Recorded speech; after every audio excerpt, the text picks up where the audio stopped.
ဦးဇင်းတို့မြတ်စွာဘုရားရှင်ကိုရောင်မြတ်ကြီး12ဝါမြောက်မှာဝေရင်စာပြည်ကိုမြတ်စွာဘုရားဒေသစာကြီးကြွချီပါတယ်အဲ့ဒီလိုကြွတော့အဲ့ဒီမှာမြတ်စွာဘုရားအတွက်အရင်တည်းစောင့်ထားတဲ့ကျောင်းတွေပါလေဆိုတာလည်းရှိတာမဟုတ်ဘူးနလီရုဆိုတဲ့တမာပင်ကြီးရဲ့အောက်မှာမြတ်စွာဘုရားတည်င်းသုံးတယ်မဟာစီစရောဘုရားကြီးကတော့အိန္ဒိယပြည်ရဲ့အနောက်ပိုင်းမှာရှိတယ်လို့အဲ့လိုပြောပါတယ်အဲ့ဒီအရက်ဒေသကတမာပင်တွေအများကြီးပေါက်တယ်လို့ဆိုတယ်အဲ့ဒါနောက်ပါလိုက်လာကြတဲ့သံဃာတော်ရှင်မြတ်တွေကလည်းအဲ့ဒီတမာပင်တွေရဲ့အောက်မှာအသေးသေးတည်င်းသုံးကြရတာပေါ့နလီရုလို့အမည်ရတဲ့ဘလူးဆောင်တဲ့တမာပင်လို့ဒီလိုဆိုတယ်ကိုဦးဇင်းတို့ဒီခေတ်ဆိုလို့ရှိရင်ဘာအရှင်ကြီးညာအရှင်ကြီးရှိတဲ့အပင်ဆိုတာမျိုးနေမှာပေါ့ဟုတ်လားအဲ့ဒါလိုမြတ်စွာဘုရားဝေရင်သာပြည်ကိုနလီရုဆိုတဲ့တမာပင်ကြီးရဲ့အောက်မှာသတင်းသုံးပြီးတော့နေတယ်လို့ဝေရင်သာပြည်သူပြည်သားတွေကြားတော့မြတ်စွာဘုရားရဲ့ဂုဏ်သတင်းကလည်းကျူတင်ပြီးတော့မှုေးနေတာဆိုတော့အားလုံးမြတ်စွာဘုရားကြီးကိုရောက်လာကြတယ်အဲ့ဒီတည်းကထူးထူးခြားခြားပုံနာကြီးတယောက်မြတ်စွာဘုရားကိုထူးခြားတဲ့စကားလျှောက်ပါတယ်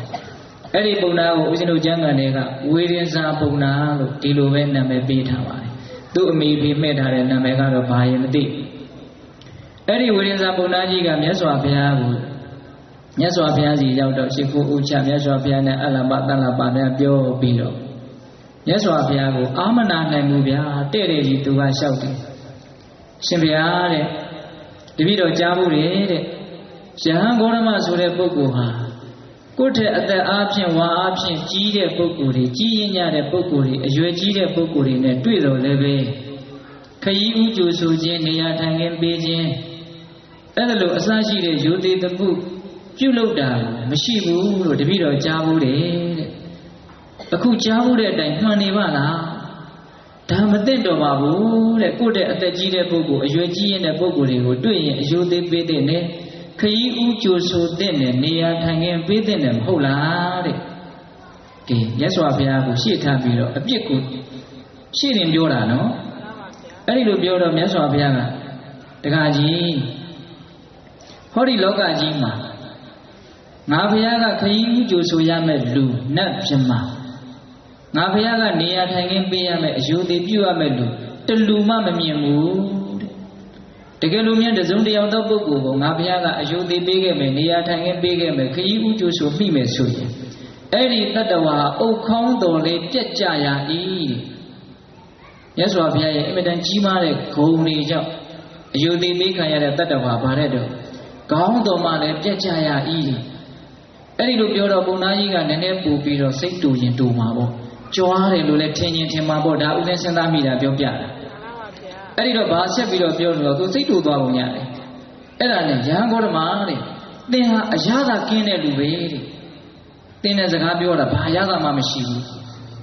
ဒီတော့မြတ်စွာဘုရားကဘာပြန်ပြောတယ်ဆိုတော့ပုံနာကြီးတဲ့ငါ့ကိုသင်ကအရသာကင်းတယ်လို့ပြောတယ်နော်အဲ့ဒါကိုအကြောင်းပရိယေတမျိုးအဖြစ်ငါ့ကိုအရသာကင်းတဲ့လူလို့ပြောမယ်ဆိုရင်ပြောလို့ရတယ်တဲ့။ဘာကြောင့်လဲဆိုတော့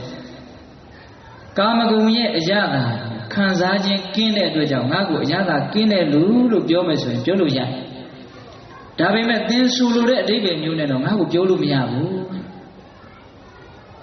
။အဲ့ဒီမှာပုံနာကြီးကမြတ်စွာဘုရားကိုစကလုံး၈မျိုးလောက်သုံးပြီးတော့ထိုးနှက်တယ်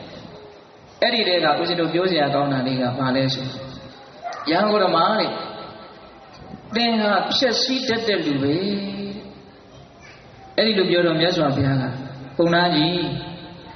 ငါ့ကိုဖြည့်ဆည်းတတ်တဲ့လူလို့ပြောမယ်ဆိုလို့ရှိရင်အကြောင်းပရိယေတစ်မျိုးအဖြစ်ပြောလို့ရတယ်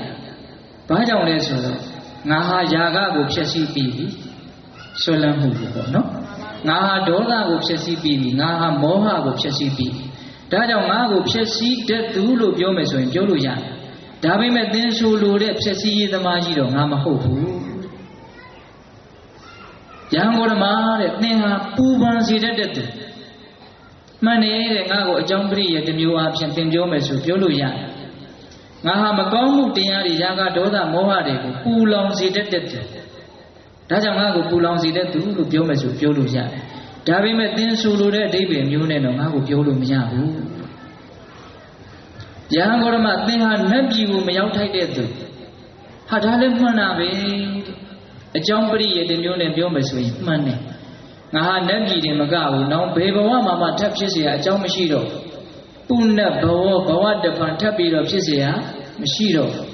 ဒါကြောင့်သင်ပြောမယ်ဆိုတဲ့အဲ့ဒီပြောတဲ့စကားဟာအကြောင်းပရိယေတစ်မျိုးနဲ့ပြောမယ်ဆိုရင်ပြောလို့ရတယ်ဒါပေမဲ့သင်ရှုံချပြောလို့တဲ့အဓိပ္ပာယ်မျိုးနဲ့ရှုံချရတော့ငါမှမရှိအဲ့ဒီလိုပြောပြီးတော့မြတ်စွာဘုရားကဘုရားကြီးတဲ့သင်ကငါမေးမယ်တဲ့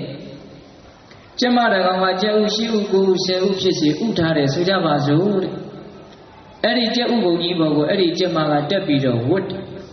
ကြက်ဥကလေးတွေအကောင်ပေါက်လာအောင်လို့ဝတ်တာလေအဲ့ဒီလိုဝတ်တဲ့အခါမှာသူ့ဘိုင်းနဲ့အနီးဆုံးနေရာကကြက်ဥကအပူဓာတ်တွေကိုများများရပြီးတော့ထဲထဲကကြက်ကလေးကနှုတ်သေးတို့ခြေထောက်တို့နဲ့ထိုးဖောက်ပြီးတော့ဥကုံကိုထိုးဖောက်ပြီးတော့ထွက်ပြီးတော့လာတယ်ဟုတ်လားအဲ့ဒါသင်စဉ်းစားကြည့်အဲ့ဒါလို့ရှစ်ဥ9ဥသောကြက်ဥတွေထဲကအရင်ဆုံးဥကုံကိုထိုးဖောက်ပြီးတော့ထွက်လာနိုင်တဲ့ကြက်ကိုငယ်တယ်လို့ပြောမလားကြီးတယ်လို့ပြောမလားတဲ့ရန်ကုန်ဓမ္မအဲ့ဒါအရင်ဦးဆုံးဥကုံကိုထိုးပေါက်ပြီးတော့ထွက်လာနိုင်တဲ့ကြက်ပေါက်စားတွေကဒါအကြီးဆုံးပဲသူဘယ်အချိန်ကအမိပိုက်ထက်ကထွက်ဟုတ်လားအဲ့ဒီမှာမြတ်စွာဘုရားကိုသူကအသက်ကြီးတဲ့လူတွေကိုအယူသေးမပြုတ်လို့သူကမကြည်မတတ်ဖြစ်နေတာဟုတ်ဒါကြောင့်မြတ်စွာဘုရားကအကြီးအငယ်ဆိုတာဘာလဲလို့ထင်ရှားအောင်ပြောပြတာကြက်ဥတွေကအရင်ဆုံးထွက်လာနိုင်တဲ့ကြက်ဟာအကြီးပဲအဲ့ဒီလိုပဲတဲ့ငါဘုရားဟာလည်းပဲတတ္တဝါတို့ရဲ့ဥက္ခွန်တပွဲဖြစ်တဲ့အဝိဇ္ဇာဒီဟုသောဥက္ခွန်မတိမှုမောဟဒီဟုသောအဝိဇ္ဇာဥက္ခွန်အဲ့ဒီဥက္ခွန်ကိုငါဘုရားဟောဒီလောကကြီးမှာအရင်ဆုံးထိုးဖောက်ပြီးတော့ဖြည့်ဆည်းပြီးတော့ထွက်လာတာဒါကြောင့်ဟောဒီလောကကြီးမှာငါအကြီးဆုံးဥပမာနဲ့ပြောတော့ညင်းနိုင်နေလား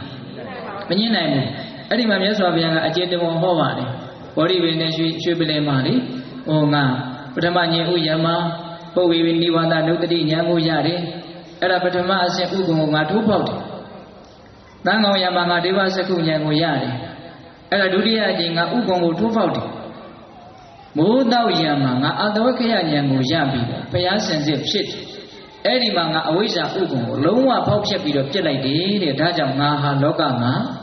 အကြီးဆုံးအဲ့ဒီလိုပြောလိုက်တော့အဲ့ဒီဘုရားကြီးကမြတ်စွာဘုရားကိုသဘောကြီးကြပြီးတော့တော်တော်ကြီးညိုသွားတယ်ကြီးညိုသွားတဲ့အတွက်ကြောင့်အရှင်ဘုရားတပည့်တော်တို့ရဲ့ဝိရိယသာပြည်ကိုအမိပြုပြီးတော့သတင်းသုံးပါဗျာတပည့်တော်အရှင်ဘုရားသတင်းသုံးမယ်ဆိုရင်သူတော်ကောင်းတရားတွေကျင့်သုံးခြင်းပါရဲ့အဲ့ဒီလိုပြင့်တော့မြတ်စွာဘုရားကသီးခံပြီးတော့လက်ခံအဲ့ဒါကြောင်းနေပါလေဆောက်ပေးတယ်လို့ဒီလိုမရှိဘူးအဲ့ဒီဓမ္မပင်ကြီးအောက်မှာပဲသတင်းသုံးရတယ်